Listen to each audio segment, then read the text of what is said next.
is going on? Everybody out there in Facebook land, on YouTube land, we got so many cool things happening right now. We just came out of Valentine's Day weekend. We got President's Day, but most importantly, we got our next installment of Author Month right here. You know where you're at on the Make Money and Have Fun show. My motto in life is make money and have fun. I'm on a mission to show everyone how to make money, yeah, and have fun. I'm all about making money and having fun.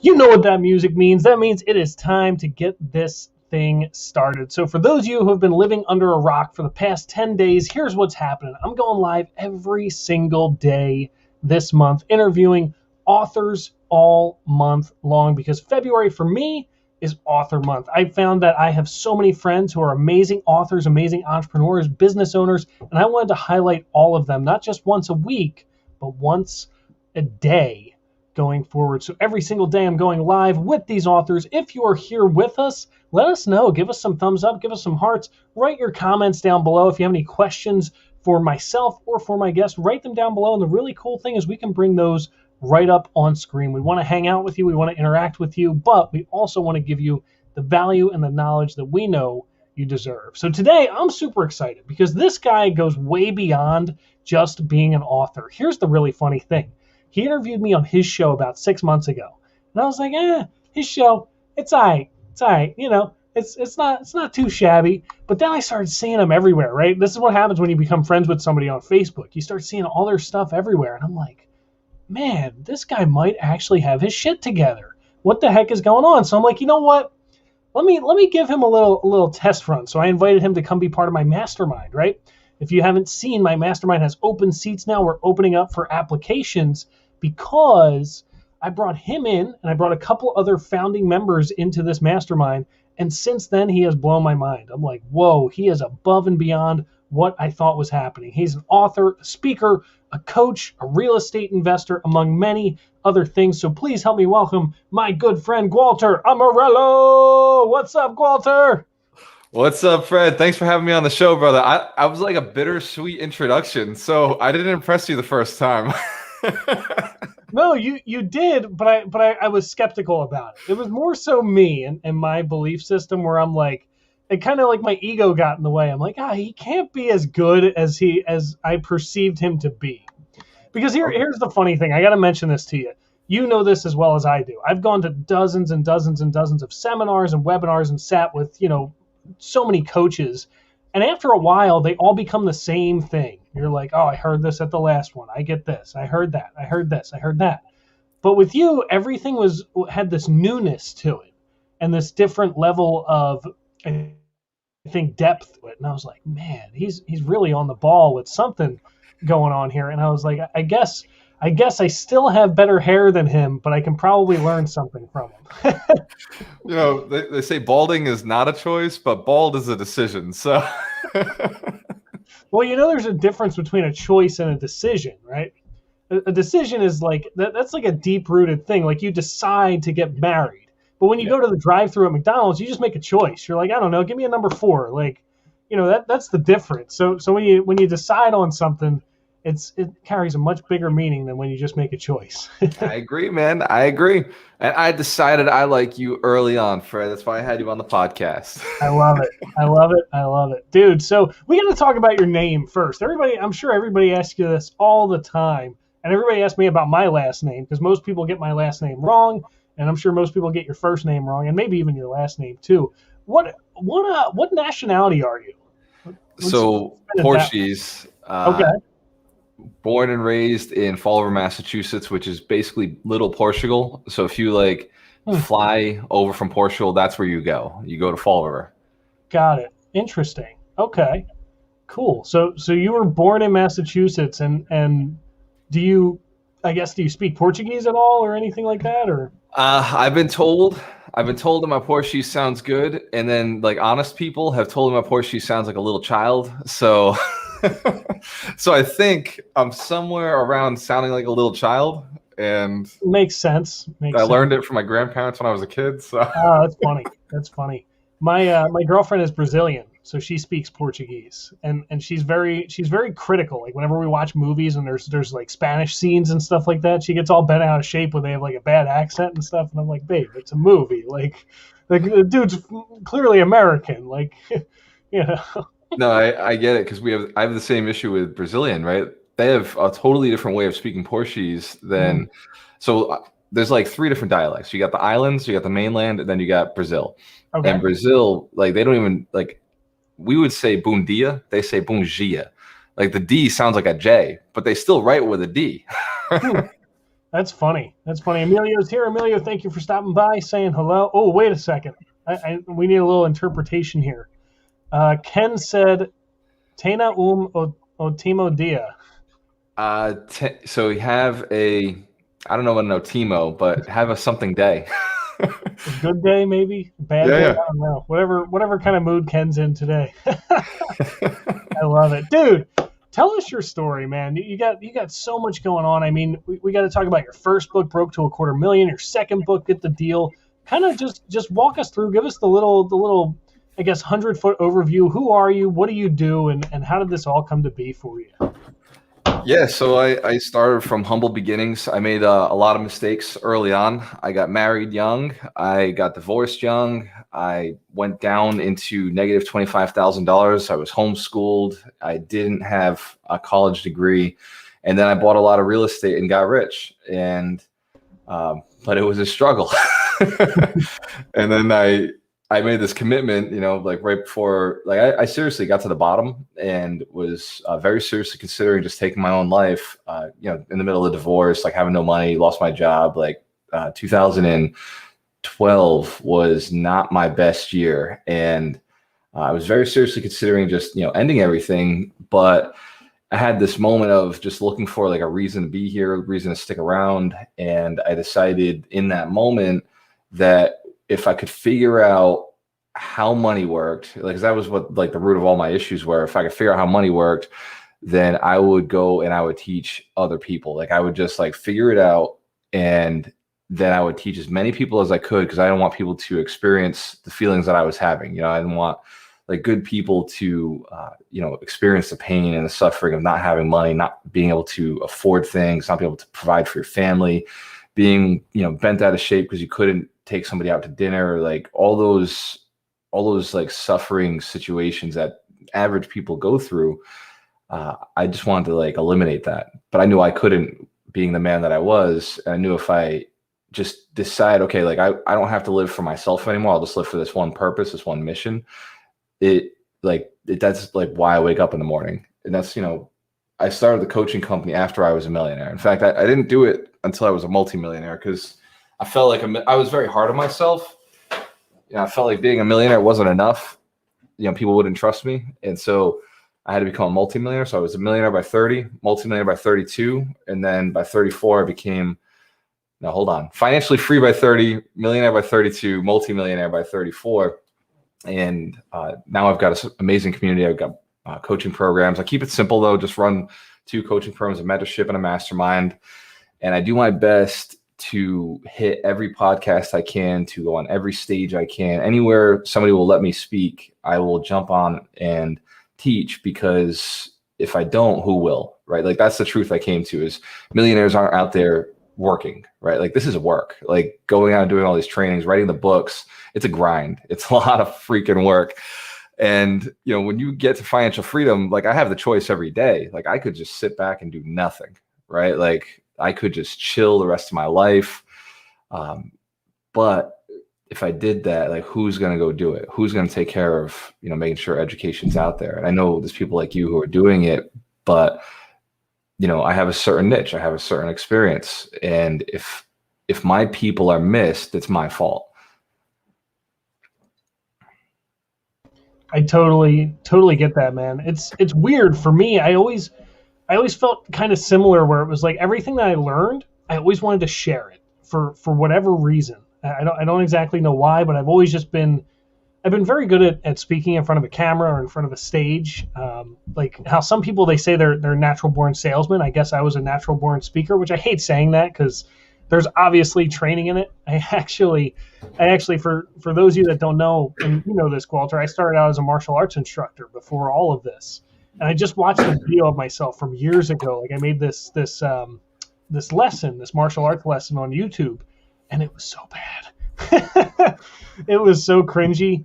But yeah, just like you, I love sharing that knowledge with the world. I mean, I can't find my first book right now, but my second book that I wrote is a collection of blog posts. And this is the funny story about my writing journey, and we'll get into yours in a second. When I turned about 21 years old, I realized that I had all this knowledge in here, and I wanted to share it with the world. I'm like, how can I get it out to people? And I figured a book was the easiest way to do that. And I wrote my first book. I wrote it, word for word, every single thing, Word document, every night coming up, typing it, out step by step. And it was arduous. It was tedious. It was a lot of work to do that. And about a year and a half later, I finally put it out. And the day after I published it, or the day I published it, I said, I am never writing another book again because that sucked. And the day after, I woke up in the morning and the only thing I wanted to do was write. Yeah.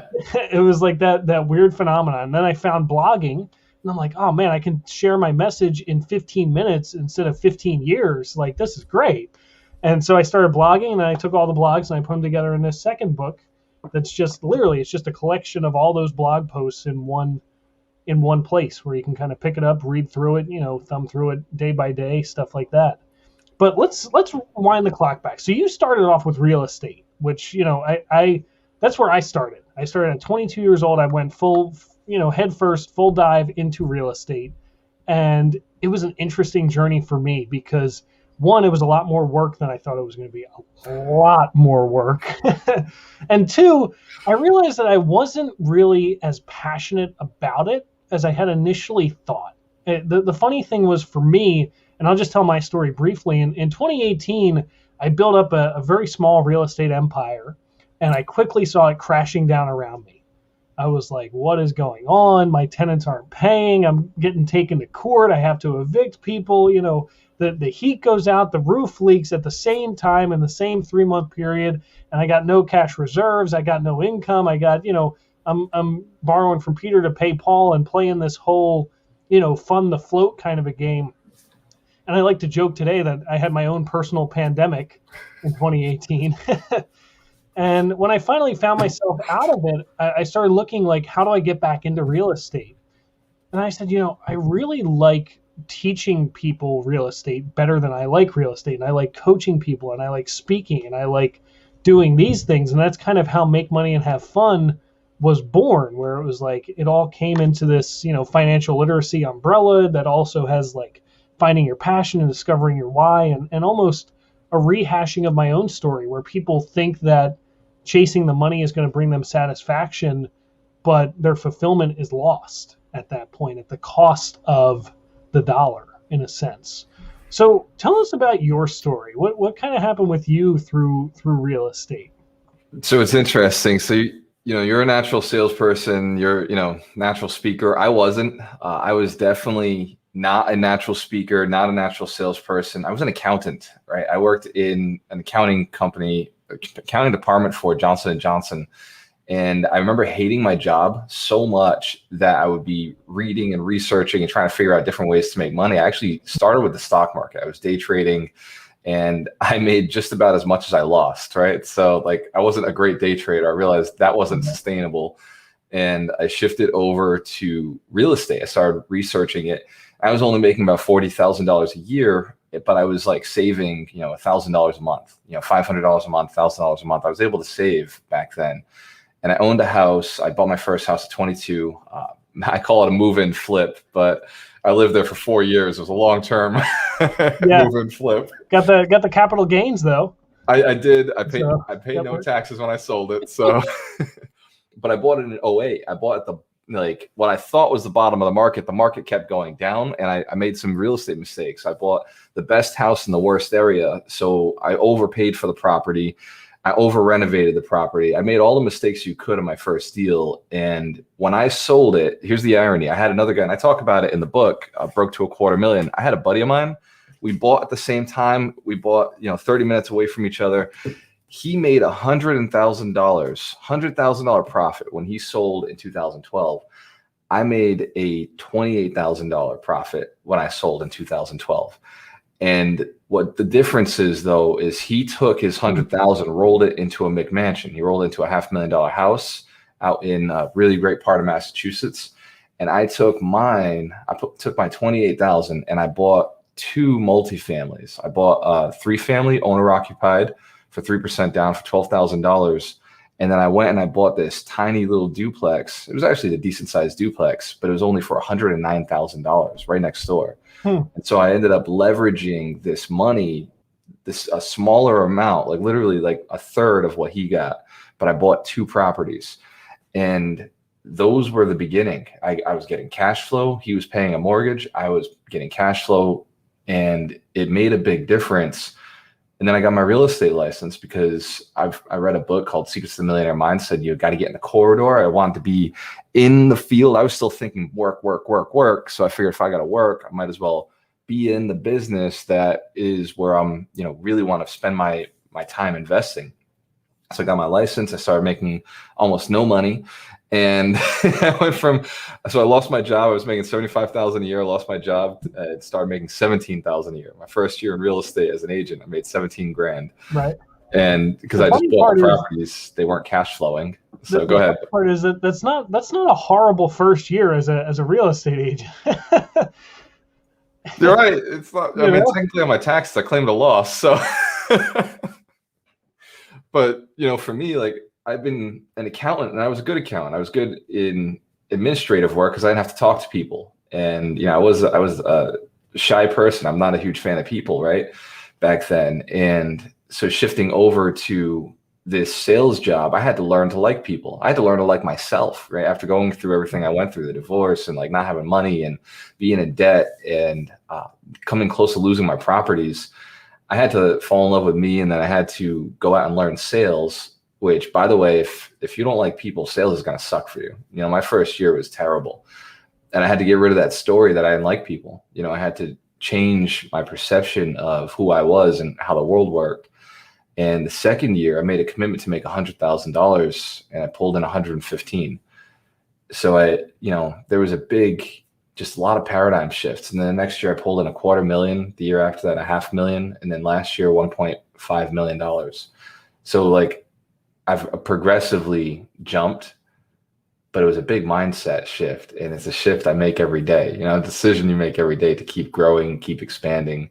And bro, I'll be honest with you, Fred, I hate real estate. There's nothing I hate more than the thought of doing the work, but I love my tenants, and I love my property manager. I love my business partner. And so like, I have to stay in the business. I have to keep building it and growing it because they rely on me. They rely on me to have a good quality building. They know I manage it better than other people. And my property manager's, livelihood is on that. My business partner's livelihood's on that. So, I keep growing the company. I keep expanding, helping more people because like if it was up to me, bro, I'm good. Like, yeah, like financially, like we're okay. I could live off of dividends, right? I could just like pull out of this company entirely and live off of dividends. But there's more people who rely on me, and we have new business partners who want to do bigger deals. We're looking at 500 units in Florida this year. So I'm getting out of my city. I got 60 units back in Fall River, but we're looking to do bigger deals with bigger friends because they know the grind. They know that I'll produce. I'm good at buying things at a 20% discount, doing a 20% value add. And then we sit there in a 40% equity position. So they're just like, why don't we do bigger deals? And my answer is, why not? So that's how real estate works for me. I may not be passionate about it, but I'm passionate about taking care of my people, my investors, my friends. Yeah. Let's talk about mindset for a minute. So my first book that I wrote is all about mindset. And I think it's an interesting thing because I think that a lot of people, especially when they're untrained in their mindset, when their mindset is just built from the external instead of from the internal out, I think that people kind of, I don't know, they knock it off. They're like, mindset, it's just a thing. It's like, I get it, whatever, but I can't, and a lot of people don't really see it because they look at it as like, you could tell yourself you're rich all day long, but you ain't putting any more dollars in your pocket, bro. Like, what the heck? What kind of kind of just walk us down that path, I guess, of restructuring our mindset and in essence becoming a new person. Like what has it done for you? What do you think about it for other people? Just kind of walk us through that. Yeah, so I have an obsessive personality, so I want to just qualify right up front that I went way harder in mindset than the average person ever will. And even the average person who decides they're going to really dedicate to their personal development, I went way harder than most people will. I flew out to Vegas. I moved to Vegas because my coaches were out there. You know, I learned from hypnotists, neurolinguistic programmers. I got hypnotized thousands of times. I went deep into guided meditation, yoga, really, really, really went and figured things out. Read the Bible 3 times. I read over 300 books over the last 5 years, and I have paid $85,000 in coaches. And trust me, that money went far because I used all the coaches who were the knockoff coaches from the main coaches. So I had a lot of mentors, a lot of coaches to get here. The mindset is, so here's what everybody wants, right? So I wrote the book, Get the Deal, right? So everybody wants to know how to get the deal, right? So I wrote the book about Get the Deal. But you open the book, my first chapter is mindset, because there's no point in me having a conversation with you unless you got this right.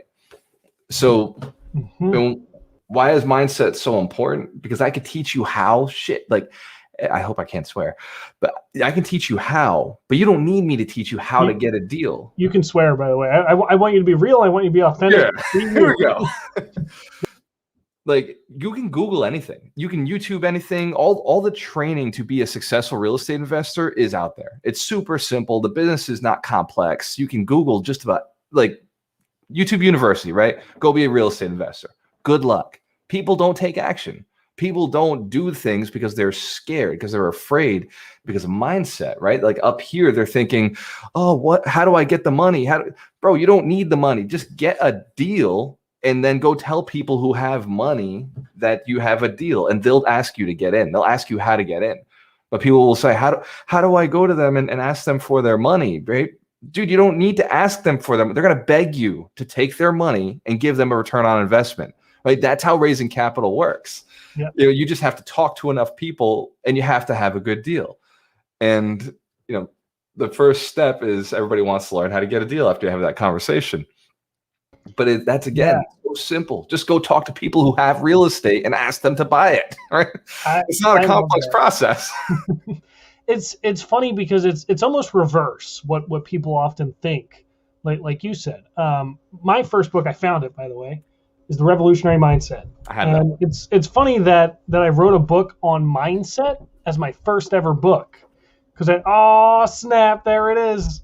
Look at that. It's available on Amazon, everybody. I'm a fan, bro. I'm a fan. If you want to be cool like us, we got to hold them up at the same time so we can get that. There we go. Get that screenshot going. You get a screenshot of that? Oh, yeah. Bam. There it is. I'll get it in post. You know me. I'm working here. Absolutely, brother. So it's so funny that was my first book, because today one of my favorite phrases is that mindset is the foundation. And my next book coming out is Make Money and Have Fun. If you've been following me at all, you'll see that everything I'm doing is make money and have fun. And the book is broken up into 4 sections. And the first section is mindset. And I say the same thing. And it's like, I like to talk to the reader when I write. So I actually write in there, I'm like, you're probably thinking at this point, why the heck have we not started talking about how to make money and how to have fun? Because a lot of people, they hear that and they think that I'm a financial advisor, or they think that I'm gonna increase their income. I'm gonna coach them on finances. And I'm like, not really. I'm the bridge between both. You know, you're a transition coach. Yeah, I'm helping you create alignment. You know, I'm like a financial and fulfillment chiropractor in a sense, where I'm aligning people.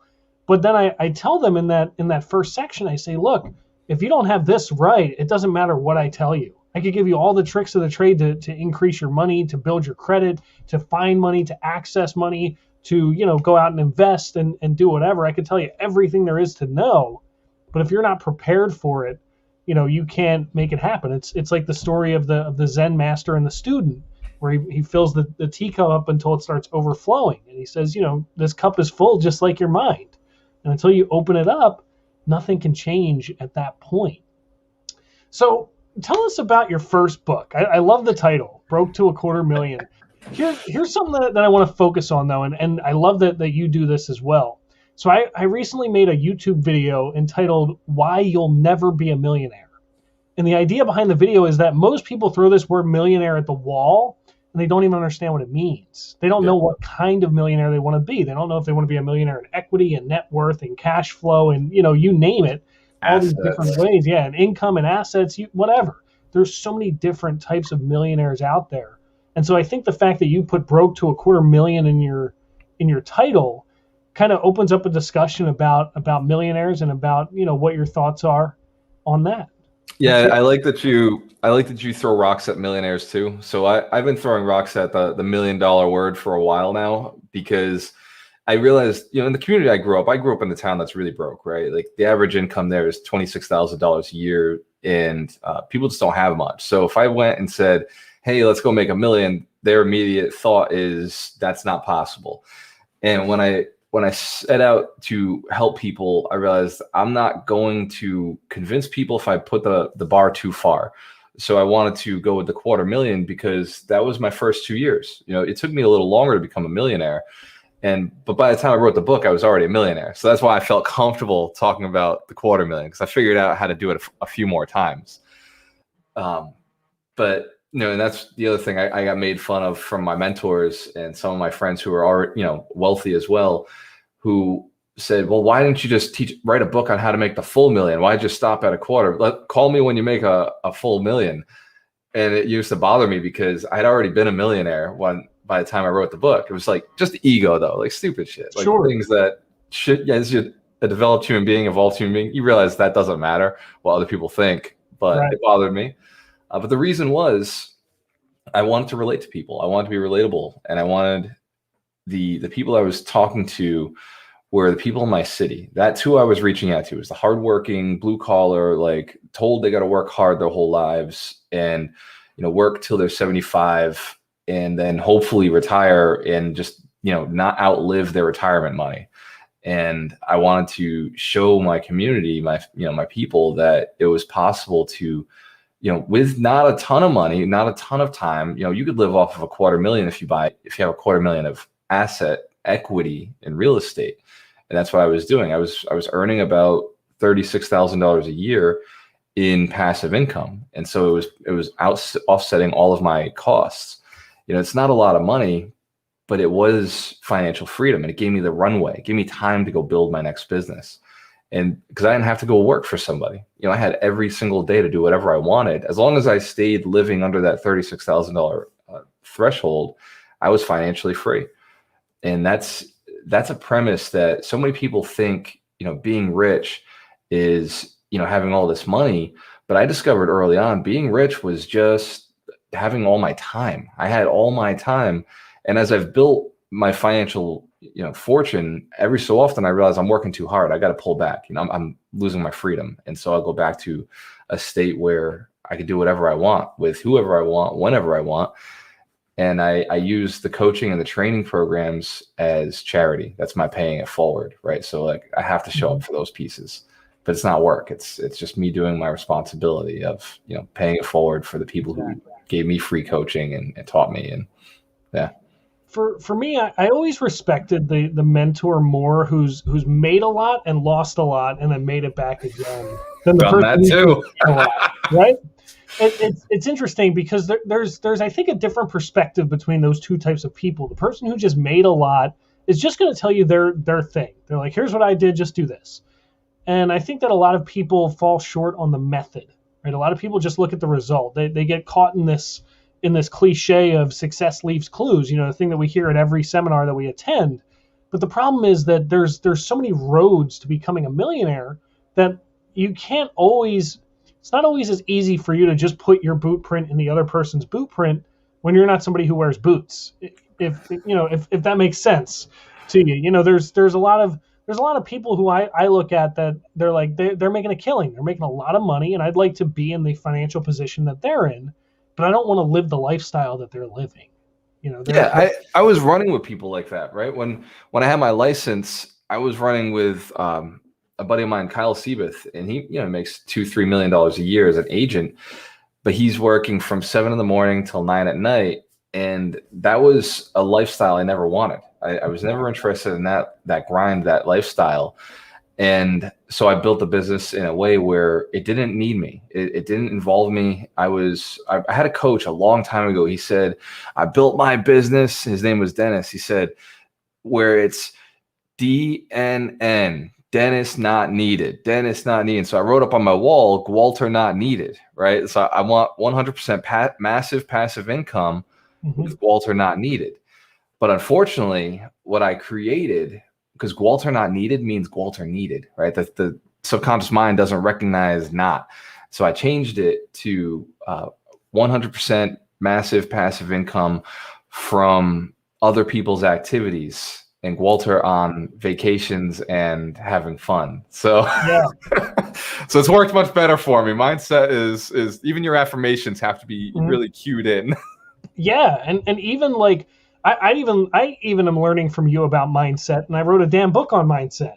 It's there's so many layers to it. For me, I'm so growth oriented, and I'm always looking for that next step. And it's like, why stop here when I can go so much further is kind of always my thought with it. So let's talk about what you've built, because I barely even understand it, and I'm a part of it. I mean, I came in on Saturday and I was listening to the story, and it makes so much sense. This is where Make Money and Have Fun was born for me.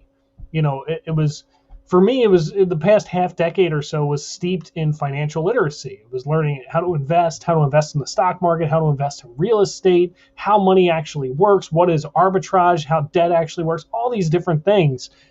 But that's never enough. That was the funny thing. I wrote it out and I said, make money. But I said, what the heck is the point of making money when I'm working 16 hours a day in something that I hate? And that idea of retirement being a thing that you choose to do, that's a get to instead of a got to, and, working when you want to work, that was what inspired me. And that's where, Make Money and Have Fun was born. Because my belief is that if you don't have both, you don't have anything at that point. You're just, that's not success. That's just a big paycheck at that point. So I love that you kind of created this, what you call the Alchemist Nation, and it really has some interesting layers to it. Like I mentioned to you before, the fact that you're building internally, outside and apart from you. You have people teaching NLP, which I got to learn from them. You got people teaching mindset. You got people teaching real estate. You got people teaching Make Money and Have Fun. Tell us about this kind of business model of yours, because to me, it's so unique. It's so different. And I think that everybody can benefit from it. Yeah, I appreciate the opportunity to talk about it. So it's my passion, my purpose. So I set out a year ago when I first started dating Dorina to build 100 millionaires. I said it'd take me 3 to 5 years to build 100 millionaires. So I rock the brand every day to remind myself what I'm doing, build 100 millionaires. And then this year I set the goal to build 100 millionaires in a year instead of being 3 to 5 years, because we built 12 last year. And I was like, I can 10X this, Grant Cardone 10X. And so I decided to go bigger, and I ended up setting this goal that was just arbitrary and ridiculously difficult. And with my training company, the way we were running, I could probably keep the pace I was keeping. But to get to 100, there it is, the 10X rule. So to get to 100 millionaires in a year, I did the math and I had to go through 1,000 people, and I just didn't have the bandwidth to do it. Or it took away from my freedom, because now I'm like really creating a job for myself. So I decided, what could I do? Who else is doing this? Who can I leverage? And that's what alchemy is all about. Instead of saying, how do I do something? I just look for who can do this for me. Who knows the how? Who can do this better than I do it? And when I started reaching out and saying, hey, I'm looking for coaches who are better than me, coaches that, good at this, coaches good at that. And because I'm a net worth coach, right? I'll teach you how to get rich. I'll teach you how to build a big net worth. But like Terry Wager he's an income coach, right? He'll teach you how to get a big fat income. And then you're a transition coach, right? So somebody who wants to go from the job I hate to the job I love, it may not change your net worth or your income, but at least you can swap. You can transition to something that you want to do. And identifying coaches like that made Alchemist Nation just so much better. And I started off with my own personal brand as where we were a cult of personality. but I didn't want to stay that way because I wanted to build leaders, right? The only way to really empower people is they got to believe in the mission. They believe in what they're doing. And so I added to the 100 millionaires this little extra sentence. So I'm building 100 millionaires who are inspired to build 100 millionaires. And the premise is, people ask, how can I help? Just become a millionaire, right? Like that's the first step. Like I'm helping you. I'm paying it forward now. I'm planting the seed. Once you're a millionaire, join the mission, right? Once you're a millionaire, help us build more millionaires. But until then, stay in the community until we've got you there. Let us do what we do. Let us, hit our goal of building you, and then you can help other people. It's just like, you're on an airplane. They tell you, like, put the oxygen on your own face first. Like, solve your own problems, get your shit together, and then go and take care of the other people. But first, become a millionaire, learn the process, and then you can teach. Then you can go out and, dedicate your time and free time to doing that. Absolutely. You're going to love this. And I'll be surprised if you haven't heard it before, but you might not have. So I have a good friend named Dr. Greg Reed, who I actually interviewed on this show last month. And he traveled the world interviewing some of the most influential, biggest people in the world. And he had the opportunity to sit down with Tony Robbins. And he asked Tony, he said, Tony, what is your biggest regret in business? And Tony said, my biggest regret is that I put my name on everything. And so when you said that you switched from Gualter Amarelo to the Alchemist Nation, it was the same thing. So I'll show you here up in the corner. So this was my old logo where it says FP up in that corner. So it's just my. We all got one of those, right? Right? Yeah, I got a couple of them, right? I got this one, I got this one, I got this one, I got this one, right? I still got it on this shirt, right? The Exactly. GA over there. But when I switched to make money and have fun, which you can't really see that one, that was when I started seeing the growth, and I started seeing it goes beyond me. And that was Tony's big thing, is he's like, my name is on everything. And I tried putting my kid in to do, the same stuff that I did, and it just didn't get the same response. And so now I'm like stuck to this business.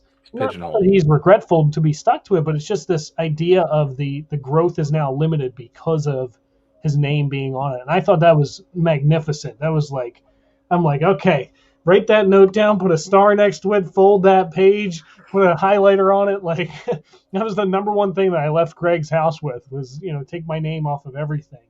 It's funny that you bring it up because that's the number one rule in business. I have 52 wealth principles. There's 52 principles to becoming a millionaire. And, it's not 12 or 6 or 7 keys. It's 52. And one of them is start your business to sell your business. Nobody starts a business. I mean, everybody on the planet starts a business to have a job. Like that's really why everybody starts a business. Yeah. But rich people don't start their business to have a job. Rich people start their business to sell their business. That's why they're all traded on the stock market and they sold all their shares, right? They only hold 10% of the company, 15% of the company because they sold the majority of their business. They had to build a business to sell it to other people. That was the whole point in the business. I was amazed the other day. I was listening to a podcast, a little older podcast from 2 years ago, back when Jeff Bezos was the richest man in the world. And on the podcast, the guy said Jeff Bezos only owns 12% of Amazon. Yeah. What? How? Like I never realized that. I was like, what in the world? And I understand. Elon doesn't own all of Tesla, right? Yeah, exactly. By the way, do you just keep all your books on the floor, or do you have a bookshelf down there? So my bookshelf's back in Massachusetts. I'm going to pick it up next month. I was going to say, with all the money you're making, you can't afford to buy yourself a bookshelf. What the hell, man? I just don't want to own 2. That's the problem. Like, I don't want to, so I'm probably going to rent out my apartment that I was living in back there. So actually, I already have a tenant a pseudo tenant, like a roommate. So I'm just going to probably split out and put out another tenant in that unit. But I don't want to have like my stuff there and my stuff here because like I'm committing, right? Like burning the boats, right? Like I got a lot of property there, but I'm not staying in any of it. So yeah, no, it makes sense. It makes perfect sense. So if I visit home, I'm like at my dad's house for like 24 hours, or like sometimes I'm just like I'll book the flight and I'm there in the morning and I'm back on the flight later on in the day. Right? No excuses to stay. I'm loving the weather down here. It's amazing. Yeah, I bet. I'm jealous. I'm in Philadelphia, so we have a foot of snow outside. Fred, come down to visit anytime. I got Mitch Jorsky's in the room, on the other room over there. Oh, there he is. What's going on, Mitch? I know you're having like all your friends over, and here I am shoveling snow. Like, what's going on? I love You are it. welcome to come down anytime, brother. I love it. You are the best. You are the best ever. So we got to talk real quick to all of our aspiring authors out there. This is still Author Month. You do a lot of stuff, but let's talk to the aspiring author. I always like to bring up the writing of the book process because I feel like a lot of people get in their own way and they have their own limiting beliefs about writing a book. But what kind of advice would you give to somebody who's in the space where they want to write a book, but they don't know how? What would you say to that person? So the process for writing a book for me is very simple. I choose the 6 to 10 topics. I'll simplify it, right? So we'll go to a smaller book. This was a big book, right? This is 300 pages, but basic book for an author, 100 pages. Start with 6 topics that explain what you're talking about. So for example, if you're talking about buying real estate, then first you got to be able to analyze a deal. Then you've got to be able to find a deal. You got to know your location. You got to know your strategy. You've got to be able to find your team, and you got to raise the capital, right? So 6 topics. And so you pick those 6, and then you just deep dive into each one of those, the bullet points. And then once you've finished that piece, you've got basic chapters, and I go and I dictate those chapters. I just dictate like what all the information you need. I have it transcribed by a VA, and then I go back and evaluate, change the order, and I send it out to a ghostwriter. And from that point, the ghostwriter makes it look much nicer. An editor will make it look much nicer. Then I write the first and the last chapters. The first chapters are always mindset. You got to get people to understand you, who you are, where you're coming from, what you created. And then the last chapters are kind of how you take this book's like information and apply it. Like, how do you go forward with your life and improve your life based on what you just took in? Because a lot of books, I think they mess that up. They're just like information, and the person doesn't feel like they connected with the author and that the author gets them, and then they don't know what to do with the information. And so understanding NLP, neuro-linguistic programming, and hypnosis, I know you gotta create that relationship, rapport, then give information, and then you can give the empowerment piece at the end. So I design my books the same way, but I leverage, and like this book still took me 6 months to get the deal, the one I just put out, because I leveraged a lot of really, really good information. I went out and I did a lot of research, a lot of requests. I hired almost 80 virtual assistant pieces of writing to get the details on certain pieces. So I'd say, hey, can you write an article on cap rates for me? And so I'd send it out to somebody at Fiverr, and they'd write that article, and I'd look at it and be like, okay, like most of this is accurate. So then I'd send, hey, can you write an article on cap rates for me, to another writer, or, dial it in. So, okay, I want to be more specific on this. And so I'd have all these different manuscripts, and then I'd be putting them together. And sometimes I just rewrite them myself, or it would be pretty decent. I would just have to change how the language, I had to put it back into my own voice. So that would give me the basic chapters, right? So each chapter, I think there's 17 chapters in this book. Then I would go after the story. So I have like the center is all information from somebody else, and then I put my own personal information if I had to. And then the beginning, I would write a story about how this related to my life, like how I use this information, why it's applicable, and then I deliver the information. So each chapter is extremely readable. Each chapter is extremely fun. They make sense. And if anything didn't make sense, like I just cut it out. I was just like, nope, I don't want that in there. It's too confusing. And so the idea is you can open my books at any page of my book, read a paragraph, and you'll want to read the next paragraph. That's the way I wrote them. Like literally any page in any one of my books, and you will be interested in knowing what the next paragraph says. And you'll get information. Within a page, you'll have learned something new. Every page, you'll have learned something new. It's Smart. It's magic, right? Because it's a philosophy and a principle for writing books. Yeah, I love that. That's actually a really good framework around it. It's cool because I've asked every author this month that question, and every author has given a different answer. And I love that one. It makes it really simplifies it. And I think that for a lot of the people that are out there that are watching that are in that space, my biggest piece of advice would be to just get out of your own head. because I think that Tony Robbins calls it chunking. We create this friction for ourselves. We create these things that aren't actually there. For me, what I did, my first book is very small. It's a little book, but that's because I didn't put anything extra in it. I gave you everything that you needed in it and nothing else. Like I wanted to have a book that took all the fluff out, because sometimes I hated like taking a book like this one just because it's in front of me. All these pages. It's like half the time you're just flipping through. You're like, oh my God, like get back to the point here. I don't care about the story about when you were 7 and you dropped the ball, your quarter in the sewer, like all like, it does. You talking about Greg Cardone? Dude, know what I did? I didn't tell you this yet. I'm taking on the 7-day challenge with you to read the Millionaire booklet. Hell so yeah. I downloaded it on Audible, and I also found out that this show is available on Audible as well, which is really cool. I didn't even know I put it up there. That's wild. Yeah, so you can actually watch this show right on Audible or pretty much any podcasting channel that you can think of. In post, I'm going to take this recording today. I'm going to put you out everywhere. We're even going on TV. So I even have it up on Roku and Amazon Fire TV. So it's a really cool distribution. But the idea was, in this first book, I just wanted to take everything out that wasn't needed. And so a lot of people look at it and they're like, what the heck am I going to learn from a 50-page book? And by the time they put it down, they typically have a headache. They're like, man, this is dense. This is really, really deep, because it's all mindset. It's all, beyond the surface kind of stuff. It's very ethereal. It's very, out there kind of a thing, based off of my philosophies at the time, which mostly came from reading Tony Robbins' book, Awaken the Giant Within.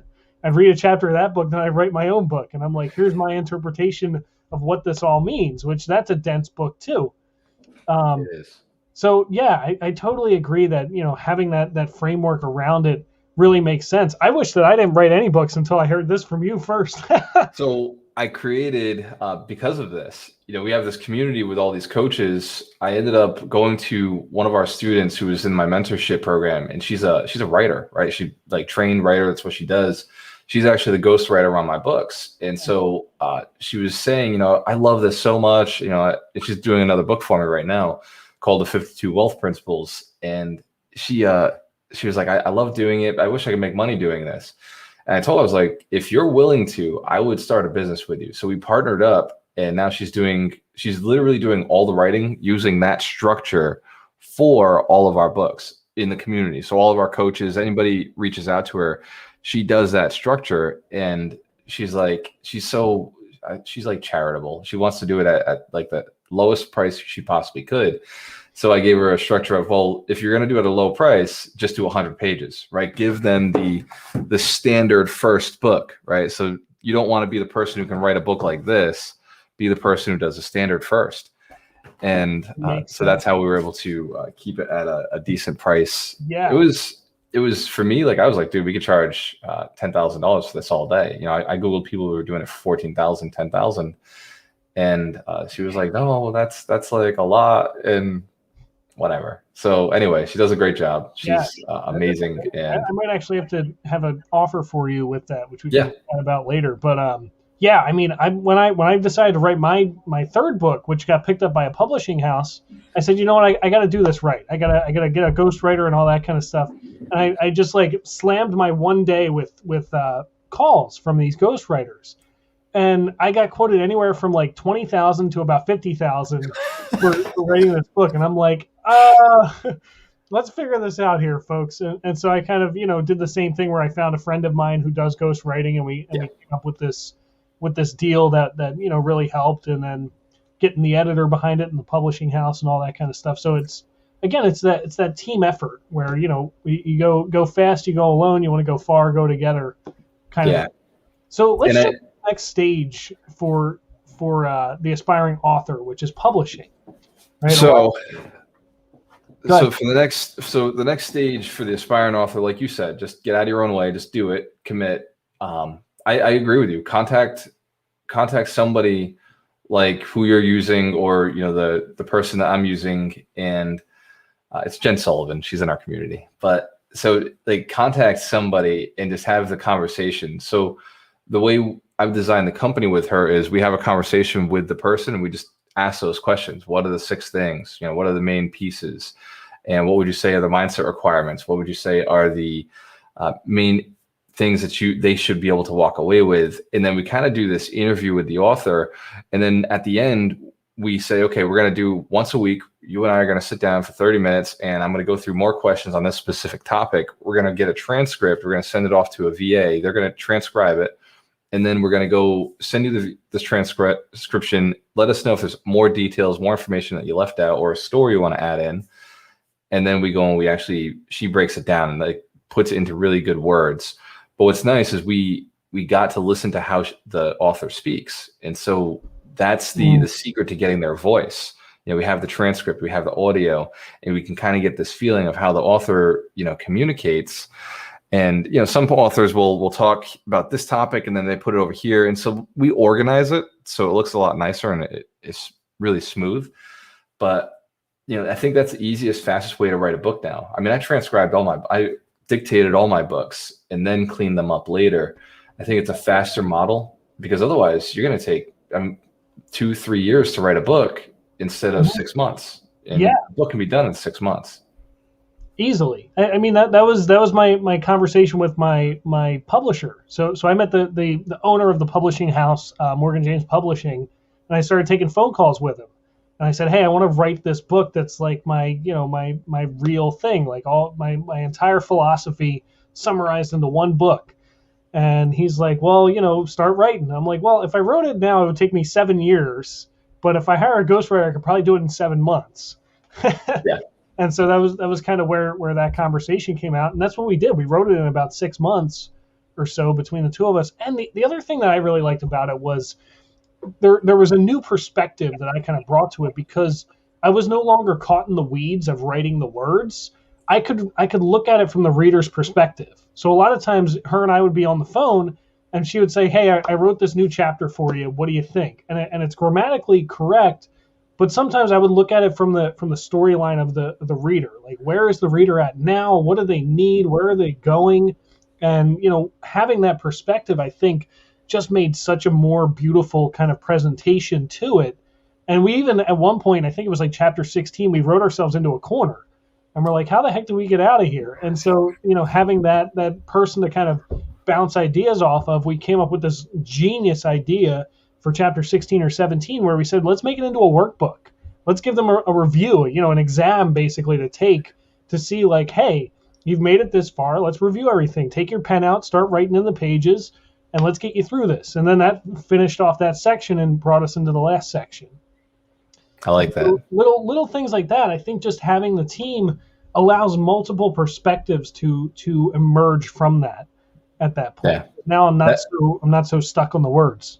That's the unfair advantage you get when you bring a team on. Everything I do is about who can do this, who can help with this, I don't care about how. The who will tell me how. Like the person's going to teach me how, right? Yep. They're going to tell me what needs to get done, how it's going to get done, and I identify the who and let them run with it. And it's the same thing with this company, right?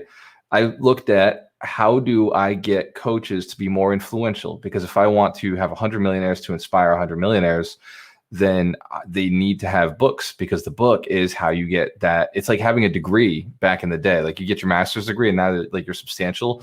Well, you write a book, you're the author on the subject, right? You write a book and you're the person who everybody knows how to get deals from. Like you're the authority. So you get more speaking gigs, you get more podcasting, you get more just your clients. So you're a realtor and you write a book like on how to sell your home. Like people want to work with you as the agent as opposed to somebody else. So it was just a part of the mission, and that's why. I totally agree. One of the craziest paradigm shifts I had was, I forget who said it, but someone said author is the first part of authority, right? If you take the ITY off of authority, it says author at that point. I'm like, that's genius. But yeah, you're absolutely right. I studied speaking engagements last year, best year to study speaking engagements, right? Yeah. And get your study on. It might be useful in 2 years. Yeah. What I realized was that the whole game is to stand out to an event producer, right? It's almost the same idea as landing the job, right? What they tell you in high school is, you gotta do well in college so that, you stand out on your resume and that kind of stuff. And it's the same thing. And the people who stand out are the ones who've written a book. Yep. And I even had a speaking coach on this show about a week ago, and she said, without a book, it's damn near impossible to get booked anywhere. I mean, you gotta like really know what you're doing, have some kind of and really be good at sales to get Exactly. yourself booked somewhere, especially for a paid speaking engagement. Yeah, that's the secret, is not go and try to create your own events, but go and get relationships, people who control events. Exactly. The stage creator is the person you want to be talking to. Mm-hmm. That's it. That's exactly what it comes down to. Dude, this has been awesome, man. Look at us. We've been going for 55 minutes. I feel like we've been on for like 10 minutes at this point. We could do like 3 more episodes and still not hit everything that we want to hit. I love hanging out with you, Fred. And honestly, you add so much value in the show and in our community. Alchemist Nation owes you one, man. We appreciate you. You do a lot for us. Thank you. Thanks so much, man. Dude, I'm so blessed to know you, and I'm just thankful to have you here. So what's the next big thing for you? What's going on in the world of Gualter moving forward? I got a lot of things to work on. So Get the Deal was actually just a part of a series. The first book, Broke to $250,000, was mindset. Get the Deal was how to find deals. I've got Get the Money written. I just got to put it together. And I've got Be the Bank written. Got to put it together. I have 52 Weeks to Wealth. That principal book is coming out. It's like the Bible of success, how to build wealth quickly. And then The 100 Millionaires, Volume 1 is coming out. So everybody I interviewed on the Alchemist Nation podcast, those authors that I like, the ones that were like the best of the best of the millionaires I interviewed and the multimillionaires, will be put into that book. So it's 100. It'll be 100 people, the 100 Millionaires, Volume 1. But I got my book, man, the big one that I want to put out. That's still 2 years out. It's stick-to-itiveness. What's the secret to success? Is just stick to your goal. Whatever you decide, just like bite onto it and don't let go. So a lot of books. I'm buying 500 units this year. So my net worth right now is 2.5 million. So the goal is to get to 5 million by the end of the year. I've got to build 100 millionaires. So I'm just empowering coaches like you and trainers like you, so you guys can take my students and take them to the next level. I'm going to stay with the Make Money, Have Fun mastermind you got running. It's such a powerful tool. And, I've seen my coaches have impact in it. Like there's things that you've said, some of the other people you've got in the mastermind have had a positive impact on my coaches. So I like it. And what you're doing is really powerful. Just attract more people like you, Fred. I'm looking for influencers.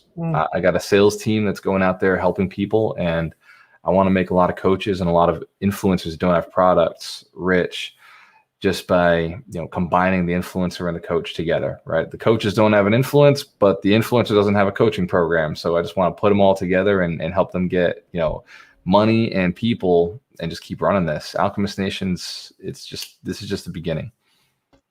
I love that. Like I said so many times before, and I have to say it again, your business model is so beyond genius and unlike anything else I've ever seen. It really is commendable. I mean, in the most humble way, I can brag about you. I'm totally bragging about you. Because I'll take it. You've really done some amazing stuff. So how can people get in touch with you? How can they become involved in your community and everything they have going on? What's the easiest way? Awesome. Yeah, I like that question. And thank you for the opportunity. GualterAmarelo.com. It's spelled really hard.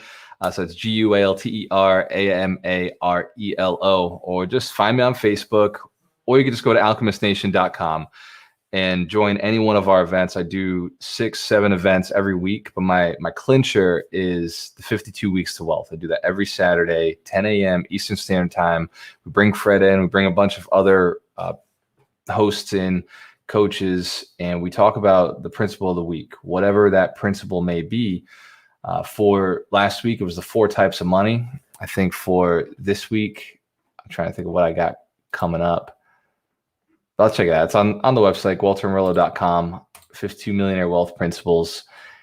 And you can go to the tab Education. It's right there. So put all your eggs in one basket and guard that basket. So that is a principle from Warren Buffett. One of my favorite wealth principles. Put all your eggs in one basket and guard that basket. It's wealth principle number 4. Thank you, Fred, for putting those in the bottom. You are a genius with Yardstream. This is absolutely fantastic. And the other one I do is Alchemist Nation podcast. You can actually go and check out my interview with Fred Posimo on Alchemist Nation podcast. I did Rod Cleef as well, but Fred was all mindset. That was a fun one. Oh, and write a review, right? iTunes. Yeah, exactly. We gotta get reviews for both of our shows. So if you go to Alchemist Nation Podcast over on iTunes, give it a review. I always ask people for honest reviews. I'm sure Gualter wants as close to 5 stars as you can give him. I asked for positive reviews, so there you go. That's actually probably smart. I should start asking for positive reviews. So I got the reviews coming in. I mean, we're going live everywhere. We're on Apple, Spotify, Google Podcasts, Amazon, Audible, you name it. Pretty much anywhere you can listen to a podcast, we're going there. We're even going on TV, Roku and Amazon Fire TV. And yeah, I've gotten pretty good at running this StreamYard system here, so I love it. This has been awesome, man. Dude, Walter, thanks so much for stopping by. Go enjoy your lunch with my first mentor, and have a good time, man. It's been a joy having you on here. I'll see you again tomorrow night. I think I'll see you again tonight, right? What's it, 8 o'clock tonight? You got a thing? 8 o'clock tonight. Boom. I love it. Awesome, brother. Talk to you soon. Appreciate you, Fred. Cheers to your success. You too, man. You guys watching? See you soon.